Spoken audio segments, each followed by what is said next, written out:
Well, hi, good morning. Thanks for joining me in my shop here. Ooh, I had a number of things in my head all at once here of what to do next with this radio.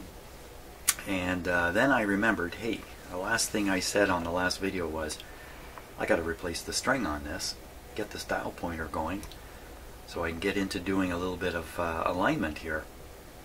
And then this morning, as I was rolling these things around in my head, and I thought string, I haven't got the gumption to do a string today, so instead I think I'm going to take a look at these two power supply filter capacitors, one back here, one here, and see if I can't determine the condition of these capacitors. At this point I'm not inclined to replace them, but they're probably quite old, so I mean it does make sense on the face of it to replace them. But I generally don't like replacing things that are working good, especially if they've made it all the way to now from back then. That's 50 years or something like that. 60 years, 70 years, something like that. Anyway, a really long time. If they've made it all the way here, and this could very well be a replacement, by the way. You know, if they're this long in the tooth and still working, they probably have decades left in them yet of operation. And I've also noticed in radios that use a choke or a field coil as a choke in the power supply, they seldom hum with the original capacitors. So I find that quite curious and surprising, but that seems to be the case, that any time I find a radio with a field coil or a choke, the power supply seems to be quiet even in its old age. So okay, so the thing about testing these is I want them to be disconnected from the radio. And I was examining the schematic there just before I turned on the cameras to try to determine how isolated the two filter capacitors are from the rest of the radio, so I can test them without desoldering or cutting any wires down here. And I couldn't see for sure. Certainly if you pull this plug out, like I'm doing, the speaker plug here,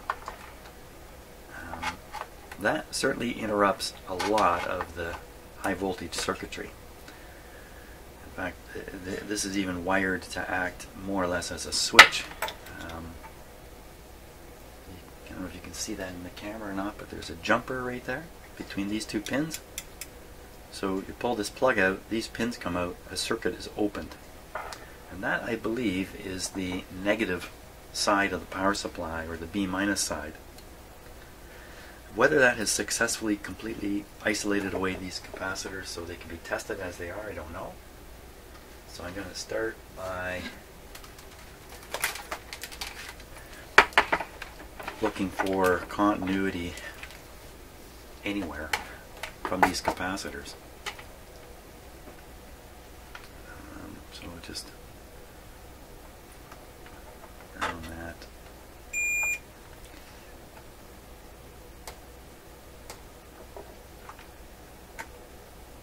Nothing, eh?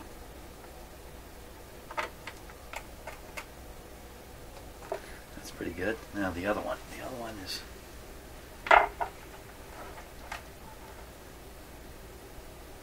that's the positive side. Don't think you would have. I think if I found a short to the chassis, that would be that would be serious. And then the negative side is just here. So this one is still tied to the chassis. Sticking on resistance now. This is kind of a bogus reading, but let's see what we get.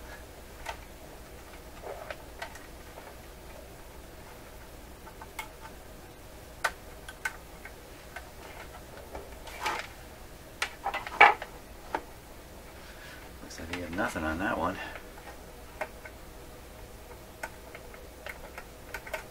Well, you know, that suggests to me that those capacitors with this plug out are actually pretty isolated. Let's give it a couple of tests here. Yeah, this guy will do it.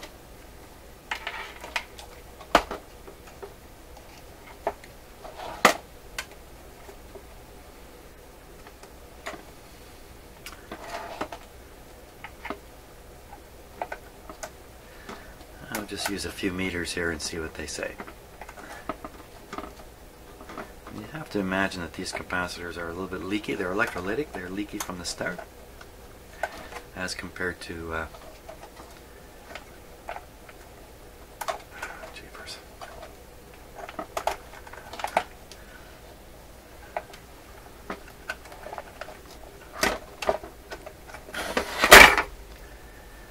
Sometimes the easiest things. Jeepers creepers. Get on there. Huh. Took forever. I don't want that to short.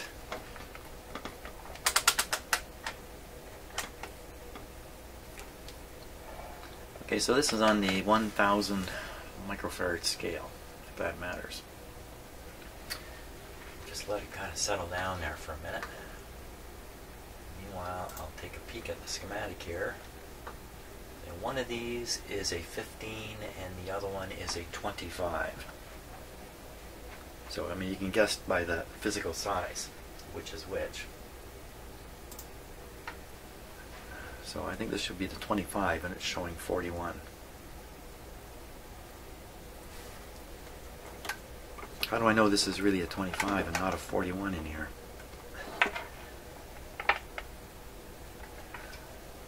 There's nothing written on it. Well, isn't that industrial? Gee, that's unbelievable. Oh, wait a minute, there it is. It's not written, it's stamped. Stamped into it.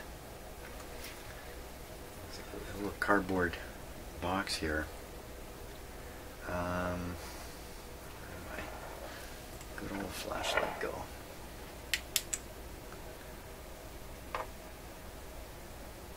Let me put the close-up camera on that.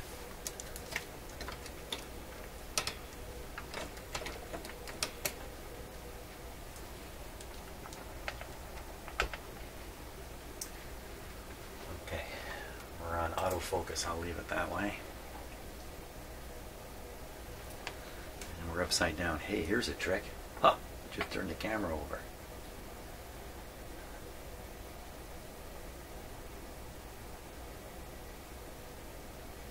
Well, it certainly is patented. Made in the US. Hey. That would be the Canadian way of saying that. Made in the US. Hey. Let's see. 25. There it is. 25 at 475. And my reading is 41. Now that, from my experience, high readings on these capacitor testers suggests leakage. And you know, for all I know, I can't even do a good job with this tester on an electrolytic. I don't know. I think so. Well, not a leaky one. Once they're leaky, all bets are off. Okay, so I'll try and get the other one now. There's just a little bit of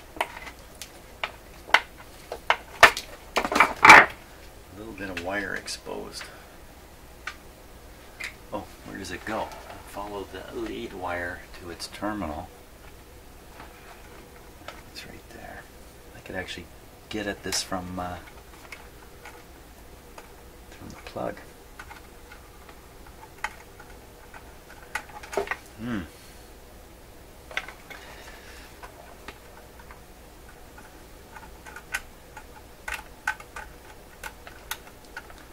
What is with this?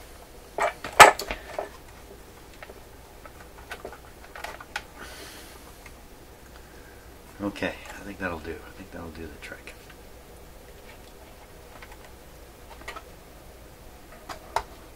Pulling it off. And it is, what? 0. That's no good.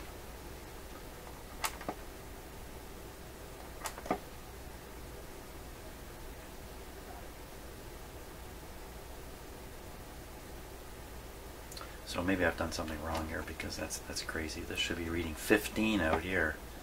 It's showing 0, so I think I did not get the connection. I think I did not get the...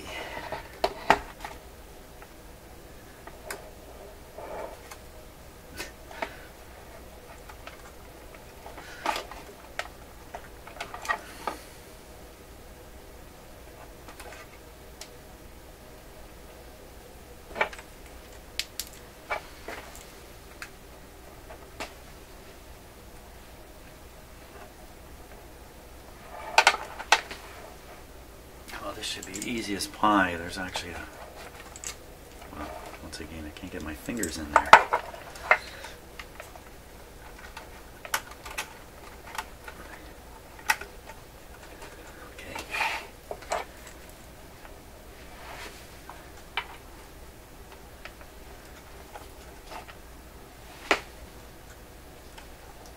Okay, no question. That is connected.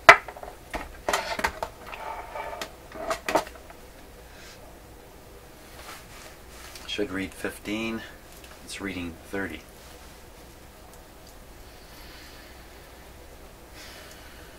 So again, I think I would interpret this that both of these capacitors are leaky. But I'm getting some kind of measurement on this meter, which suggests to me too that they are kind of open circuited, if you like, ready for this kind of testing. Let's see what happens with this guy. I did this once already, didn't I? I'm sure I did.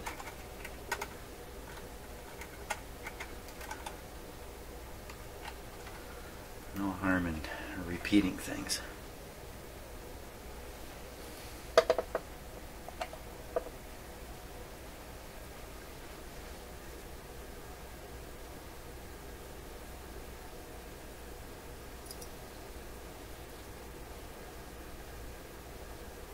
So this one also reads 50 ESR of 1.7 ohms and a loss of 1.7%.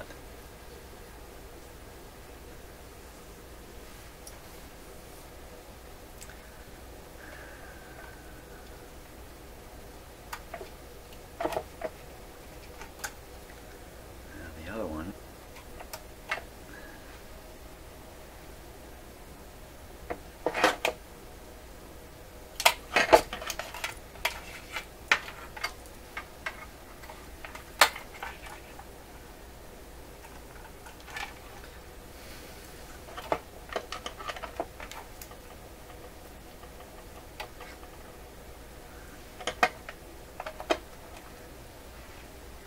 "15 is the magic number. 30 was what it said on the other tester. 30, 35 ESR, 3.5 ohms. From the few tests I've done with this instrument, that's a fairly large number now. And 2% loss. I don't know. V loss. I'm not sure what that means. Listen, I'm very, very familiar with testing insulation using high voltage and stuff like that, but related to big fat power cables, not related to little capacitors. Power cables can be considered capacitors. They're basically two conductors separated by a dielectric, and they're extremely long, right? They can be a kilometer long. Imagine this capacitor a kilometer long. So yeah, they don't want cables to be capacitors, but they do have that effect, and they have insulation loss and all kinds of stuff, and it's all measured in the power industry using techniques not unlike what's going on here. Okay, so what is going on here? So I think both these guys are pretty leaky, but I can do more testing yet. So, and you know, and how important is a little bit of a leak? I mean, we might be talking about literally minuscule amounts of current relative to the radio's consumption leaking through those capacitors. So little, in fact, as to be immaterial to the operation of the radio in any respect. Now, I just need where's the last capacitor here. Let me just lower my camera. Okay, hang on to your seat.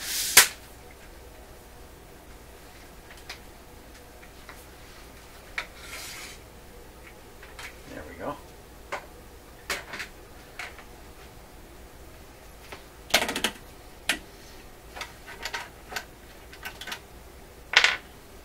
Yeah, some other capacitors to check too. So just, where's that lead? Where's that?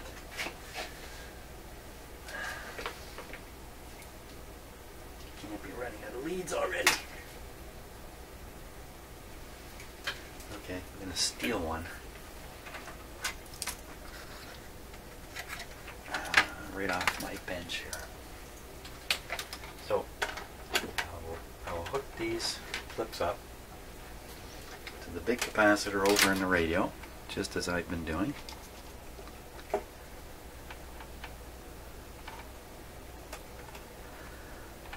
Can't be too afraid to put test voltage on these capacitors, even if they are in the radio circuit. The radio circuit is designed to carry hundreds of volts. So,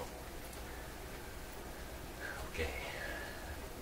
So, oh yeah, we gotta set this switch this way for electrolytic. It sort of recalibrates the magic eye here a little bit. 25 volts. There we go. Well, you know, now my experience with testing big electrolytic capacitors is a little bit limited. That's 150 volts. So this would be the actual, close to the operating voltage of this capacitor, 250 volts.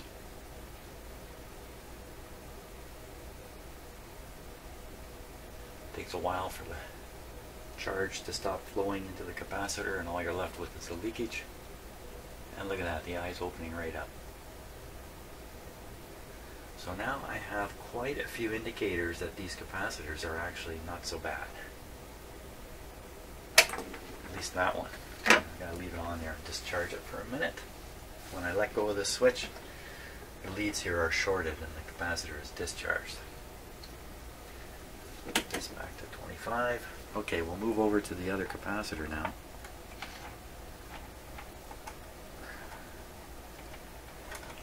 So I'm just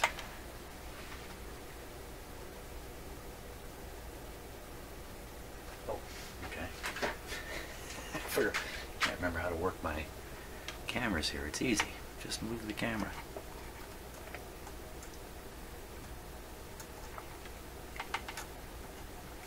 Negative. Positive.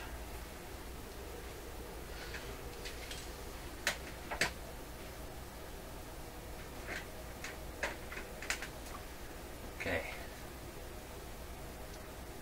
25 volts, just like the other one. 150.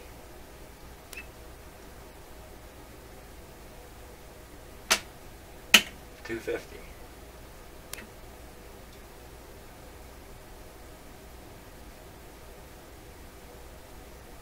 So this tester is suggesting that for an electrolytic capacitor there is no significant leakage. That's what it's suggesting. So we'll let this short here for a bit, then we'll try reading the capacitance.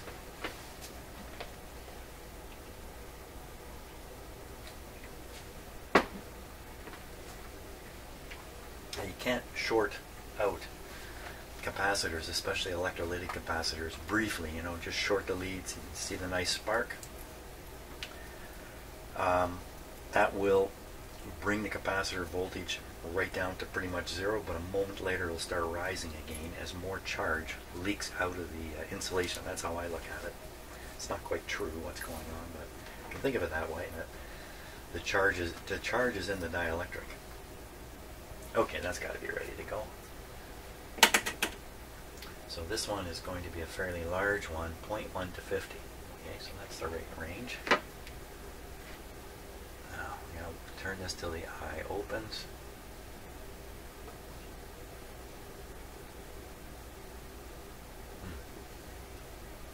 No opening. 0.1 to 50. Okay, 20 to 1,000. The eye's popped open already.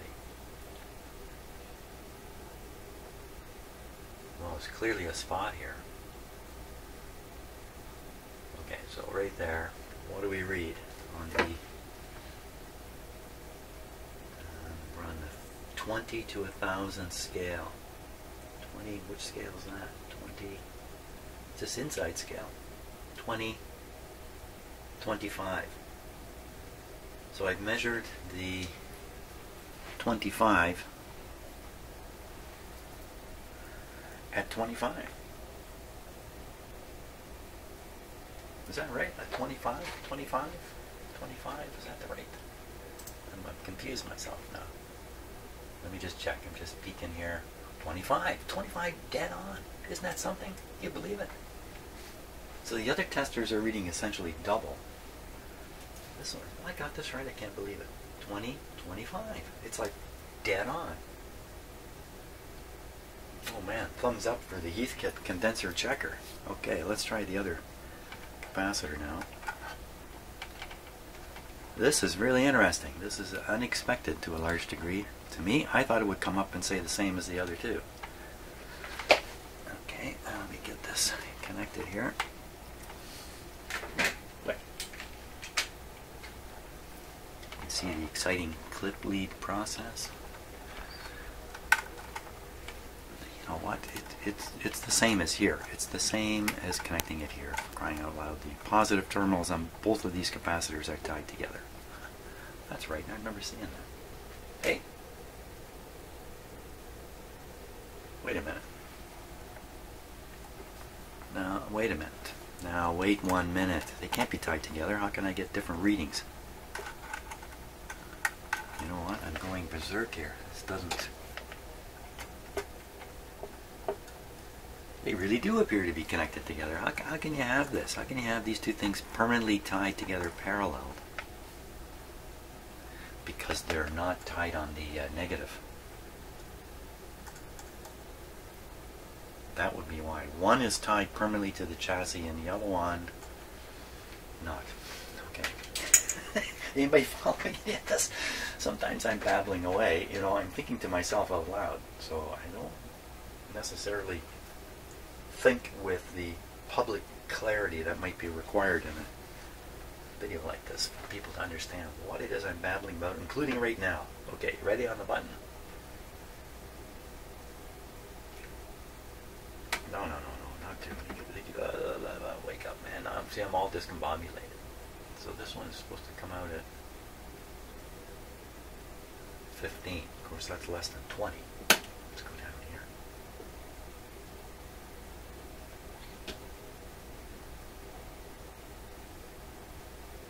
Oh.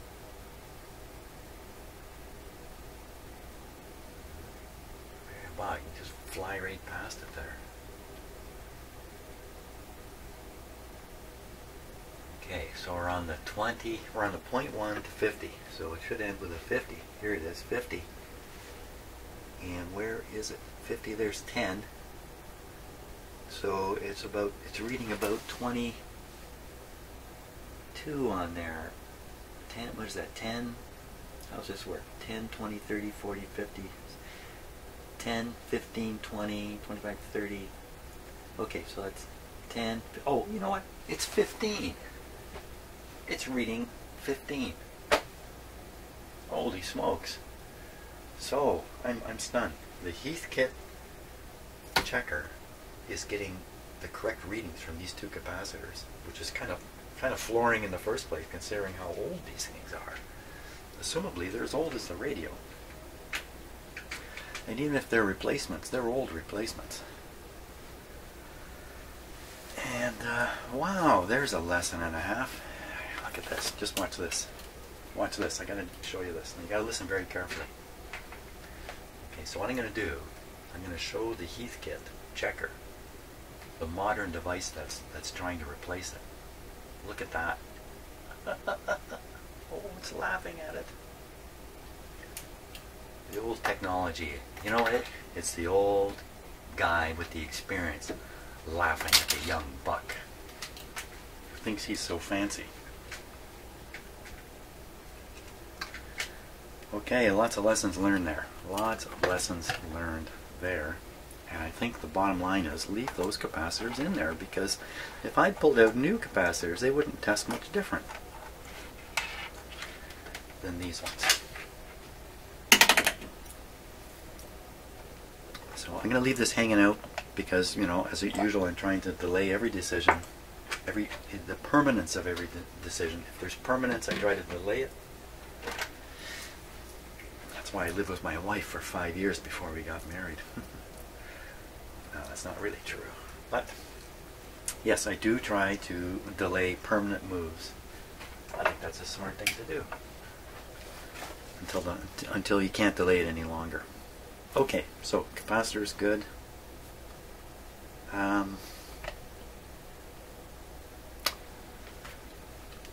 Maybe what I can do at this point is just take a look at the string situation and kind of mentally prepare myself for it. So, oh yeah, you know, with this capacitor sticking out, I can't really lay the radio down. And that's okay. I think when I do I can spin it all the way around here, no problem. Okay, so the string is still hanging in there in a few places. Let's see, not to be confused. There's two strings. This string is the band's string. It's supposed to be dragging a mask or something up and down behind these holes, letting the light from these light bulbs shine through these holes to mark which band is which. You can barely see the holes in there. So that's one matter. That's not the one I'm going after right now. I may very well not make any attempt at trying to sort out the band thing. I may not. Okay. Now, as for the string, look, there's a little bit of string up here.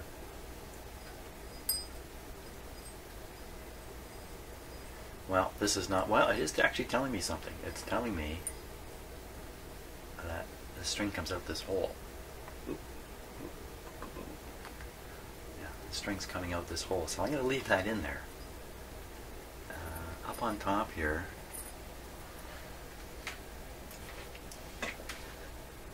is the spring. It's just hanging there. It's amazing. It hasn't fallen right out. Okay. A little piece of string, a little piece of spring. Now there's more string. Okay, so let's look at the. Let me switch cameras here. This one's a little awkward to whip around.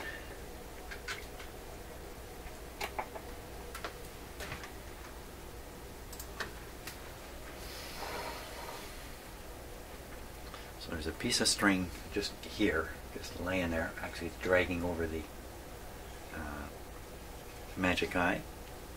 It's going through here. Now we can see how many times around here it goes. See if I can make this camera focus here.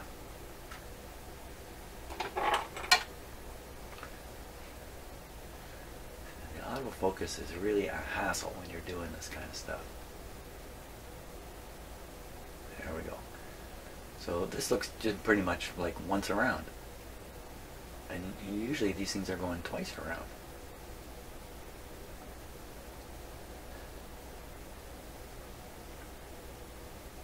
From there, let's see, it comes out, wraps around this wire. I don't think this is going to help too much. And it just all falling off down to here. So there's no help coming that way. So almost certainly it travels straight up. If you look, you should be able to see a pulley up there, way up there.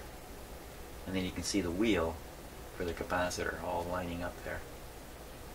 So, but you know what, if you don't have a stringing diagram, guessing these things is really tough. Now the string has to go across the top of the radio here. Oh, yeah, top of the radio.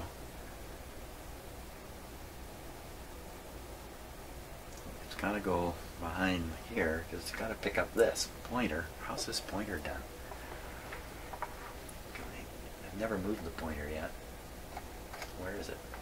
Okay, let me see if I can just push it down with a screwdriver here. Yeah, there it goes. Oh, it's little own self. Yeah, there's the string. Oh, look at that. Surprise, there's a spring. That's a surprise. Now, that spring get pulled up into that spot? Or is it really there? Okay, once again, autofocus not doing me any Not doing me any good. Hang on a second. I got to switch to manual.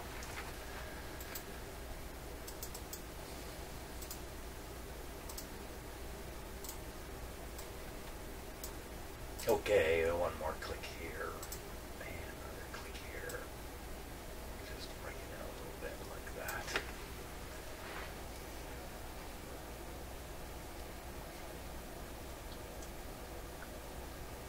What? The spring appears to be hooked right onto the slider there. So is that a spring at either end?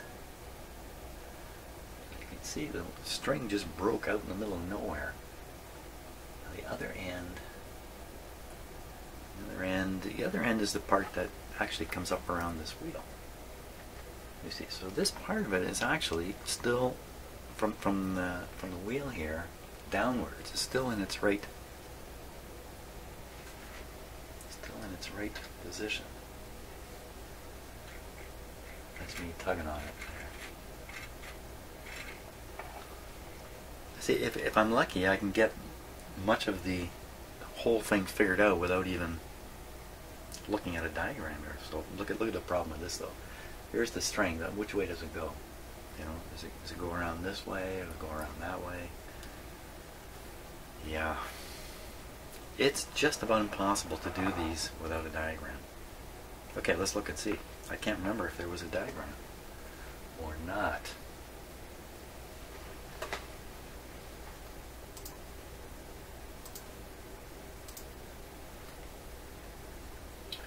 Show me a stringing diagram.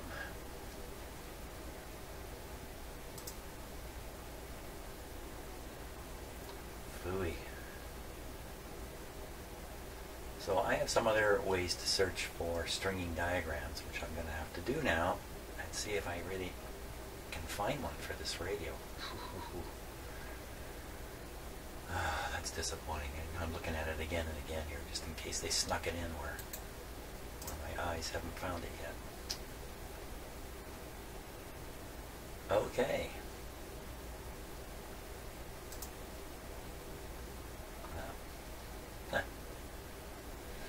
Disappointing. Okay, I think it's about as far as I'm going to get with the radio today.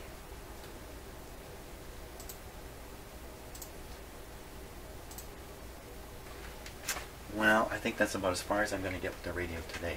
I'm going to have to hunt around, try to find a stringing diagram. All I've got is the chassis number for this radio. Ooh, boy. We'll see. We'll see what I can find. Thanks a lot for watching. Hope you got a kick out of all this. See ya.